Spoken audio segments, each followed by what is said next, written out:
This is the VOA Special English Education Report. Conflicts around the world are keeping tens of millions of young people from going to school. Many have physical or emotional injuries that make it hard or even impossible for them to learn. Later this year, UNESCO will release its 2012 Education for All Global Monitoring Report. UNESCO is the United Nations educational, scientific, and cultural organization.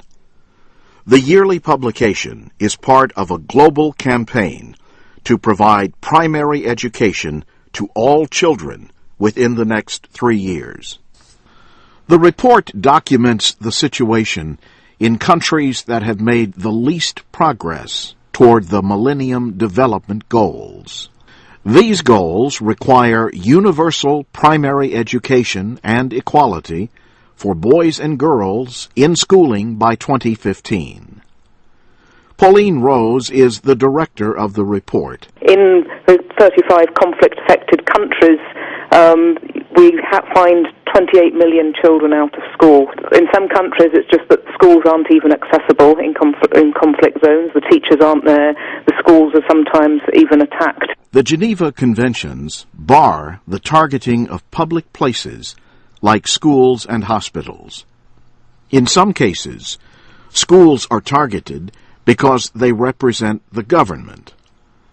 Pauline Rose says, in other cases, schools are targeted for religious or political reasons. So in Afghanistan, given that the idea of girls going to school has been part of the concern of some militant groups, that has been a cause for their direct attack on girls' schools. In other parts of the world, it might be more that the schools are caught in the crossfire. Conflicts also put girls and boys at risk of sexual violence. School children are also at risk of being forced to become soldiers. Under international law, refugees are the only displaced people with a guaranteed right to education. But that guarantee often means little. Schools in refugee camps often have limited money for teachers and supplies. Last year, Pauline Rose visited the Dadaab camps in northern Kenya.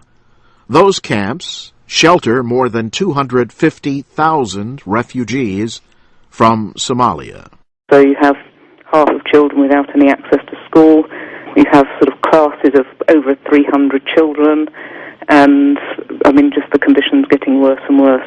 What if conflict states in sub-Saharan Africa moved just 10% of their military spending to education? UNESCO says they could educate more than 1/4 of their out-of-school population. And in Pakistan, it says 20% of the military budget could provide primary education for all children.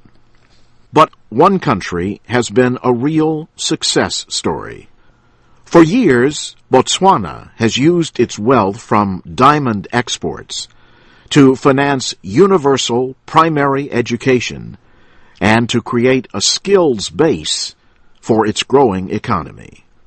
And that's the VOA Special English Education Report. I'm Jim Tedder.